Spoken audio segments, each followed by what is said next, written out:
ಮುಟ್ಟು ನಿಂತ ಮೇಲೆ ಕೂಡ ಬರಬಹುದು ಅಂತೀರಾ? ಅವ್ರಿಗೆ ಬೇರೆ ಲಕ್ಷಣಗಳಿರುತ್ತೆ, ಯಾಕಂದರೆ ಬ್ಲೀಡಿಂಗ್ ಅಂತೂ ಆಗ್ತಾ ಇರೋದಿಲ್ಲ. ಯಾವ ಥರ ಲಕ್ಷಣಗಳು ಅವರಲ್ಲಿ ಕಾಣಿಸ್ಕೋಬಹುದು? ಆ ಏಜ್ ಗ್ರೂಪಲ್ಲಿ ಏನಾಗುತ್ತೆ, ಮೇಜರ್ಲಿ ಏನಂದರೆ ಅಬ್ಡಮಿನಲ್ ಡಿಸ್ಟೆನ್ಷನ್, ಅಂದರೆ ಹೊಟ್ಟೆ ದಪ್ಪ ಆಗಿದೆ, ಊತ ಇದೆ, ಹೊಟ್ಟೆ ನೋವು ಬರ್ತಾ ಇದೆ, ಪೋಸ್ಟ್ ಮೆನೋಪಾಸಲ್ ಬ್ಲೀಡಿಂಗ್ ಅಂತಲೂ ಬರ್ತಾರೆ.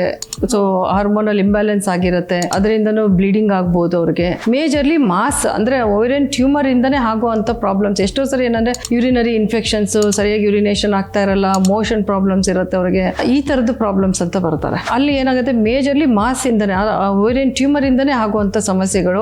ಮತ್ತು ಆ ಥರ ಇದ್ದಾಗ ಏನಾಗುತ್ತೆ, ಅಸೈಟಿಸ್ ಅಂತ ಹೇಳ್ತೀವಿ, ಹೊಟ್ಟೆ ಒಳಗಡೆ ನೀರಿನ ಅಂಶ ಜಾಸ್ತಿ ಆಗಿ ಎಷ್ಟೋ ಸರಿ ಹೊಟ್ಟೆ ಬಲೂನ್ ಥರ ಉತ್ಕೊಂಡಿರುತ್ತೆ, ಅಷ್ಟು ಬ್ಯಾಡ್ ಶೇಪಲ್ಲೂ ಬರ್ತಾರೆ.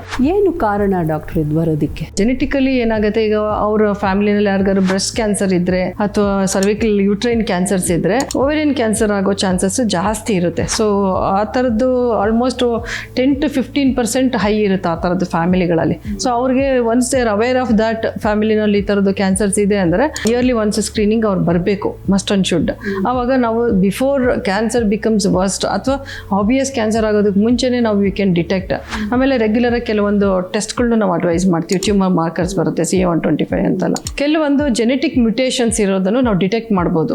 BRCA1, BRCA2 ಅಂತೆಲ್ಲ ಜೆನೆಟಿಕ್ ಮ್ಯುಟೇಷನ್ಸ್ ಇರುತ್ತೆ, ಅದನ್ನು ನಾವು ಮೊದಲೇ ಡಿಟೆಕ್ಟ್ ಮಾಡಿ, ಸೊ ಈ ಪರ್ಟಿಕ್ಯುಲರ್ ವುಮೆನ್ ಕ್ಯಾನ್ಸರಸ್ ಆಗ್ಬೋದು ಅಂತಲೂ ನಾವು ಪ್ರೆಡಿಕ್ಟ್ ಮಾಡಲಿಕ್ಕೂ ಪಾಸಿಬಿಲಿಟೀಸ್ ಇರುತ್ತೆ. ಸೊ ಇದೆಲ್ಲ ಏನೇ ಮಾಡಬೇಕು ಅಂದ್ರೂ ಅವರು ಡಾಕ್ಟರ್ ಹತ್ರ ಬರಬೇಕು, ಒಂದು ಸ್ಕ್ರೀನಿಂಗ್ ಮಾಡ್ಕೊಳ್ಳೋವಂಥದ್ದು, ಕ್ಲಿನಿಕಲ್ ಇವ್ಯಾಲ್ಯೂಯೇಷನ್ ಮಾಡ್ಕೊಳ್ಳೋವಂಥದ್ದು must and should. Early detect ಮಾಡಿದ್ರೆ ಕ್ಯೂರ್ ಸಹ ಮಾಡ್ಬೋದು ಈ ಕಾಯಿಲೆನ ಸಂಪೂರ್ಣ. ಇವತ್ತಿನ ಜೀವನ ಶೈಲಿ ಕೂಡ ಇದಕ್ಕೆ ಕಾರಣ ಆಗಬಹುದಾ? ಮುಕ್ತ ಜೀವನ ಹೌದು, ಯಾಕಂದ್ರೆ ಇವಾಗ ಒಂದು ವೆರಿ ಲೇಟ್ ಮ್ಯಾರೇಜಸ್, ಮತ್ತೆ ಮಕ್ಕಳೇ ಬೇಡ ಅಂತ ಅಗ್ರಿಮೆಂಟ್ ಅಲ್ಲಿ ಮದುವೆ ಮಾಡ್ಕೊಳ್ತಾರಲ್ಲ, ಆ ತರದ್ದು ಇವಾಗ we should think of that. ಯಾಕಂದ್ರೆ ಬೇಗ ಪ್ಯೂಬರ್ಟಿ ಆಗ್ತಾರೆ, ತುಂಬಾ ಅರ್ಲಿ ಪ್ಯೂಬರ್ಟಿ, ಒಬೇಸ್ ಪೇಷಂಟ್ಸ್, ತುಂಬಾ ದಪ್ಪ ಇದ್ರೆ, ಫುಡ್ ಹ್ಯಾಬಿಟ್ಸ್ ಚೆನ್ನಾಗಿಲ್ದೇ ಇದ್ರೆ, ಸ್ಟ್ರೆಸ್ಫುಲ್ ಲೈಫ್, ಮೆಡಿಸಿನ್ಸ್ ಇರ್ಬೋದು, ಡ್ರಗ್ ಅಬ್ಯೂಸ್ ಇರ್ಬೋದು. ಸೊ ಇವೆಲ್ಲನೂ it love impact on this ovaries.